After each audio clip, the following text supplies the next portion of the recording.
Wow! Ito, babasa pa tayo. So, ito guys, this is confidence. Okay? So, you have to develop your self-confidence, yung paniniwala mo sa sarili mo, mga kapiksi. Dapat talaga, ikaw yung number one fan mo. Ikaw yung number one fan. Ikaw yung number one na naniniwala sa sarili mo, mga kapiksi. Kasi kung hindi ka naniniwala sa'yo, sino pa? Sino pa yung maniniwala sa iyo, 'di ba? So, ikaw unang-una dapat naniniwala ka sa sarili mo.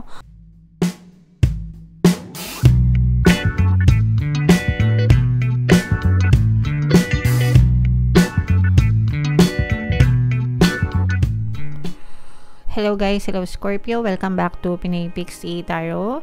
Ang pamagat ng episode natin for tonight is Messages from the Universe.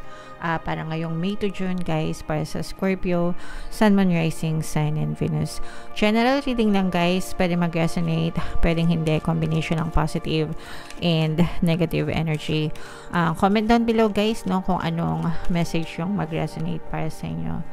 So, yung first message natin, Scorpio, go the distance. So, ito guys, ina-encourage kayo ng inyong mga gabay para i-push nyo pa yung sarili nyo, mga kapiksi. Malayo pa yung pwede nyong marating, malayo pa yung pwede nyong maabot guys, depende kung sa effort nyo.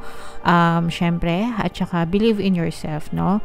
Huwag matakot, magtiwala sa inyong sarili, magtiwala kayo sa inyong sariling kakayahan, mga kapiksi. Kayang-kaya nyo maabot, kayang-kaya nyo maabot lahat ng gusto nyo, kayang-kaya nyo ma-achieve lahat ng mga pangarap nyo sa buhay, basta magtiwala kayo sa sarili nyo. Favorite kong sinasabi yung trust the divine, trust the universe, trust yourself, mga kapiksi, trust the process. Yan. Para talagang mabuo yung faith nyo, magtiwala kayo na kayang-kaya nyo lahat. Okay? Always remember guys, you can be, do, and have anything that you want in your reality. Okay? Alright. Another message for you, Scorpio. Wow, milk and honey. Ito'y matatamis na mga biyaya, mga kapiksi. Kung mapapansin nyo yung image ng card, guys, no? Lumalabas yung rainbow or may rainbow dito. And ibig sabihin nito, guys, this is a sign or a message na natatapos na yung mga problema nyo sa buhay, di ba? There's a rainbow after the rain. Yung rain yun yung pagsubok. Yung rainbow yun yung sign, no? Na natatapos na yung bagyo, natatapos yung mga paghihirap nyo, yung mga challenges, mga problema nyo sa buhay. And at the end of the rainbow, there's a pot of gold. Mga matatamis na biyaya yung nag-aantay sa inyo, mga kapiksi. Okay? So, you are so blessed, guys. I-mind nyo na yan, guys, sa comment section para talagang ma-experience nyo siya sa inyong physical reality, mga kapiksi. Sabayan nyo ng pakikinig ng ating mga pampaswerte subliminal, guys, no? Super effective ng mga pampaswerte subliminals natin, guys. Kung nababasa nyo lang sana yung mga nasa comment, ma-amaze kayo, as in. One of these days, mag-share tayo ng mga success stories. Another message by the book, mga kapiksi. Ito, pinapaalalahanan kayo na matuto kayong sumunod, no, sa mga batas ng buhay, mga kapiksi. Yung mga batas ng buhay, nandyan na yan, guys, bago pa tayo pinanganak. And nandyan yan para magbigay ng gabay at kapayapaan sa bawat isa sa atin. Kasi kung wala yung mga batas, di ba, ay sus, Ginoo, kagulo. Kagulo na yung buong mundo, di ba? Kaya nga bawat bansa may mga batas, di ba? Even sa mga schools, mga organization, lahat yan may mga regulations, may mga rules. Even sa loob ng tahanan nyo, mga kapiksi, di ba? May mga batas yan. Siniset ni nanay at saka ni tatay. So, walang masama na sumunod, mga kapiksi, para yan sa kapayapaan ng bawat isa. Okay? Alright. So, another message for you guys, we have higher power. Kunin na rin natin to. Wow! So, we have higher power, mga kapiksi. Ikaw, ito, no? Tingnan nyo yung image ng card. Mabuti, guys. So, i-close up ko siya. Yan. So, kung mapapansin nyo, dun sa kanyang, dito, sa kanyang eye area, sa kanyang utak, actually, no? Susi yan, eh. Nakikita nyo ba yan? Susi yan, yung image ng card na yan. Tapos, dyan nakatapat yung liwanag. So, ibig sabihin nito, dyan nakalagay yung ating higher power, mga kapiksi, para ma-manifest natin yung mga bagay na gusto natin sa ating reality. So, gamitin nyo yung inyong isipan, guys, to manifest, to create the life that you want to experience in your reality.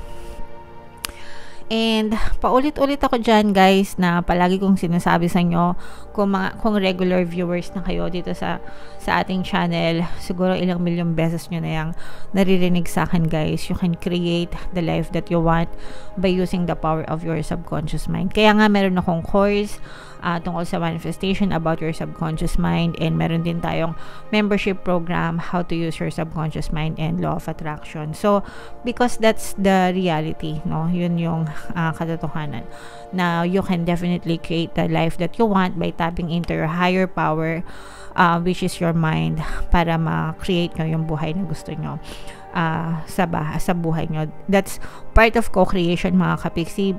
The other part is, of course, the universe. Okay? So, sana gamitin nyo, i-utilize nyo, mga kapiksi, no? Tap into your higher power, mga kapiksi. Use the power of your mind para ma-create nyo yung buhay na gusto nyo and ma-experience nyo siya sa inyong physical reality. Okay? And another message, ito guys, bilang nalaglag, no? Kaya kinuha na natin, loyal heart. Yee! So, pwede nyo ma-experience, guys, yung loyalty ng mga tao sa paligid nyo, loyalty ng person nyo, loyalty ng mga kaibigan nyo, ng pamilya nyo, lahat, anybody, guys, no? So, ito, very nice, no? Kasi, parang at peace ka, no? Payapa ka, knowing na alam mo na yung tao sa paligid mo is loyal and tapat sa inyo, okay? So, be grateful for that. And, yeah. And yung last message galing dito sa deck na to, guys. Meron pa tayo mamaya dito naman. Wow!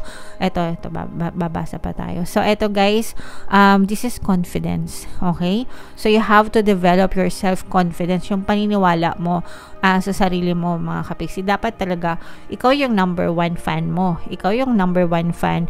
Ikaw yung number 1 na naniniwala sa sarili mo, mga kapiksi. Kasi kung hindi ka naniniwala sa iyo, sino pa?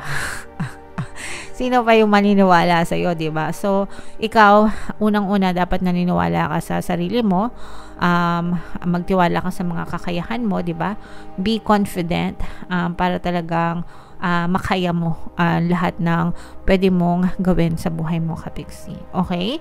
Alright. So, super nice na mga messages, guys, to. I-mind nyo yan, guys, sa comment section.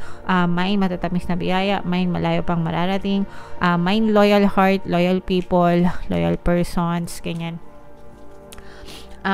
Para ma-experience nyo siya sa inyong physical reality. Okay? So, shuffle ko to, guys. Bunot pa tayo ng isa habang sinashuffle ko to. Panoorin nyo muna yung video natin regarding sa ating paano mag-manifest ng abundance video course. Kapiksi, sawa ka na ba sa mga struggles at hirap sa buhay mo? Masipag ka ba at masikap sa buhay ngunit hindi ka pa rin umaasenso? Ilang beses ka na bang nag-attempt magnegosyo at mag-invest pero palagi ka pa rin nalulugi?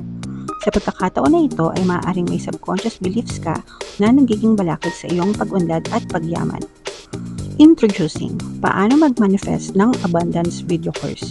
Dito ay matututunan mong ma-overcome ang mga balakid mo para tuluyan ka ng umunlad, umasenso, sumagana, maging matagumpay, successful at maswerte sa iyong kabuhayan, pera, trabaho, negosyo, salapi at kaperahan ng bonggang-bongga. Dali, mag-send na ng email sa pinoypixitaro@gmail.com at simulan na ang iyong pagyaman ngayon.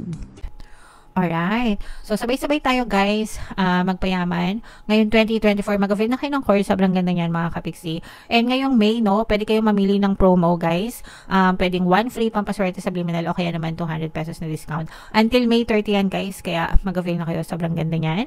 And meron din tayong email coaching. Manifest your desires using the law of attraction.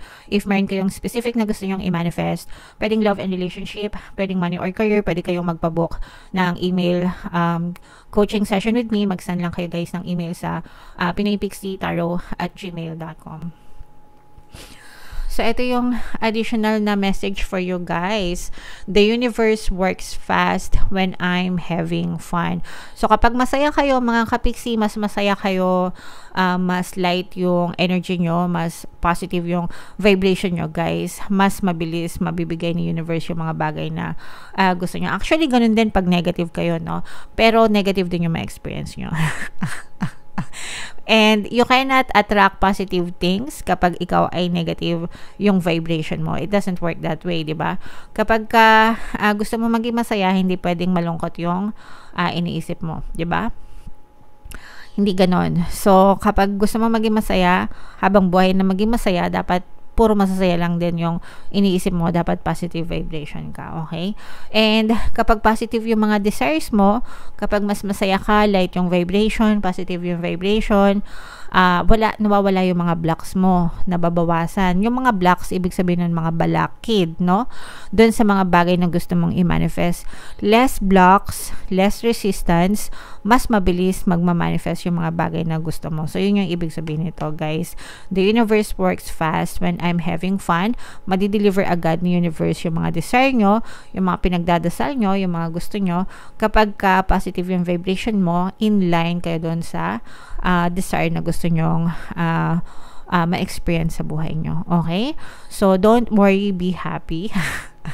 Yun yung ibig sabihin nito, mga kapiksi. Alright? Okay, so yeah. Comment down below, Scorpio, if feeling nyo nakaresonate kayo sa mga mensahe para sa inyo. Ito yung ating mga pampaswerte subliminal, guys. Pakinggan nyo para talaga maging maswerte kayo. And ito naman yung ating success stories ng paano mag-manifest ng abundance video course. Click here to subscribe, guys, and click here to join our membership program. Thank you for liking, sharing, and subscribing, and see you again next time. I love you all, guys. Have a nice day. Bye-bye.